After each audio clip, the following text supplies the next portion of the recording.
ये हमारा बेटा खड़ा है, अंकुर भी खड़े हैं।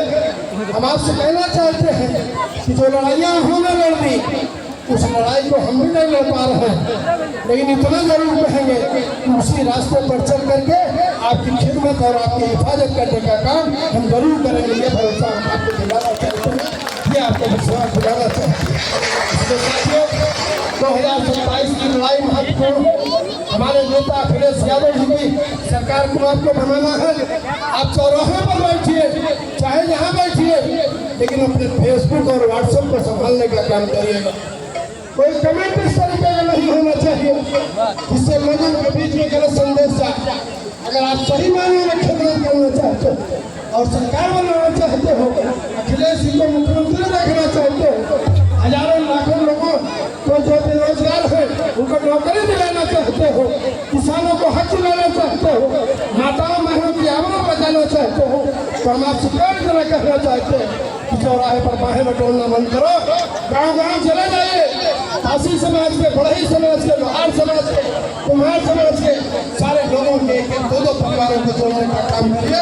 और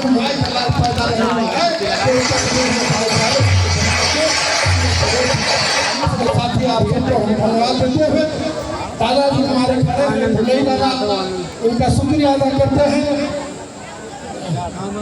हमारे साथी भाई उमाशंकर जी हैं, ये अजय भाई हैं, यही है, गुजरात में रहते हैं।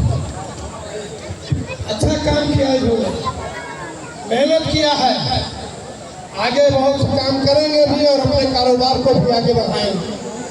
हम उनको धन्यवाद देते हैं, दादाजी को धन्यवाद देते हुए अपनी बात को समाप्त करते हैं। आप सबका शुक्रिया, बहुत बहुत धन्यवाद, बहुत बहुत शुक्रिया। क्या बात है, क्षमा करिएगा,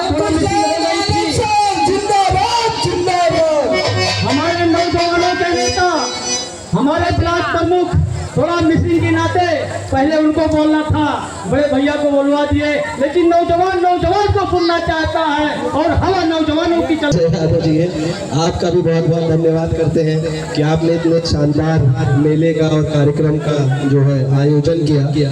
और जो हमारी दोनों सांस्कृतिक टीम जो हमारे पीछे बैठी हुई है, पाल जी की टीम और आपकी टीम, में दोनों लोगों का बहुत बहुत वंदन करता हूँ। आप काफी देर से हमारे लोगों को एंटरटेन करने का काम कर रहे हैं, उनका मनोरंजन करने का काम कर रहे हैं, तो आप सभी को भी बहुत बहुत धन्यवाद। क्योंकि एक यादवों की सभा है, एक यादव समाज का मेला है, तो मैं कुछ बातें यादव इतिहास से जुड़ी यहाँ पे कहना चाहता हूँ और याद भी दिलाना चाहता हूँ। आप सभी जैसा कि जानते हैं कि यादव वंश एक वंश नहीं है। मैं ये मानता हूँ कि यदुवंश को सिर्फ एक वंश कहना कहीं ना कहीं उसकी बेइज्जती है। यादव वंश अपने आप में एक संस्कृति है और इस संस्कृति का जो जुड़ाव है वो आज के ज़माने से नहीं है, वो भगवान कृष्ण से लेके ऋषि अत्रि से लेके और चंद्रवंश तक कहीं ना कहीं जुड़ा हुआ है। आपके देश में जो एक राज्य है जिसका नाम है हरियाणा, वो राज्य भी आपके देव के नाम पे ही पड़ा था, क्योंकि हरि का मतलब है कृष्णा और आना का मतलब है आगमन होना। तो जब वहाँ पे हरि का आगमन हुआ था तब इस राज्य का नाम हरियाणा पड़ा था।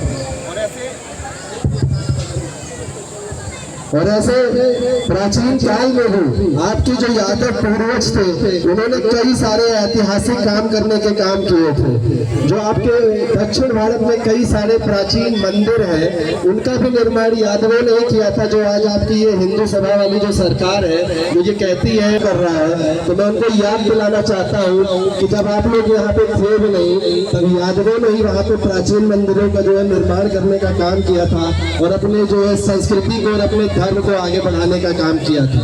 लेकिन वो सिर्फ संस्कृति और धर्म तक ही नहीं था। एक जमाना था जब आप जानते हो कि विक्रमशिला जो आपकी यूनिवर्सिटी थी, जो पुराने जमाने की यूनिवर्सिटी थी, विश्वविद्यालय था, और जो नालंदा विश्वविद्यालय था, उसके भी अगर जो निर्माण में बहुत सारा याद विद्यालय को बनाने का काम किया था ताकि हमारे देश और हमारे समाज के लोग शिक्षित हो सके।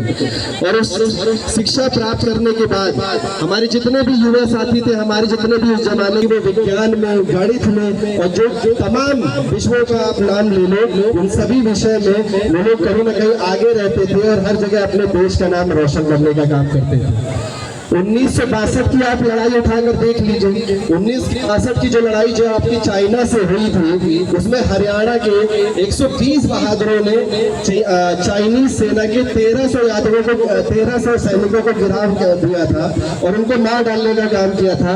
और उस 2 दिन तक वो लड़ाई चलती रही, लेकिन वो 120 जो आपके सैनिक थे, जो 120 आपके यादव सिपाही थे, वो 1300 चाइनीज सिपाही पे कहीं ना कहीं भारी पड़े।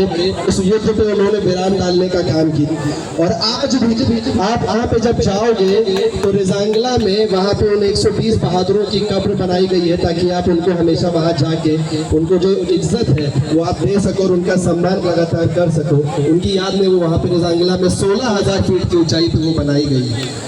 और बहुत सारी लड़ाई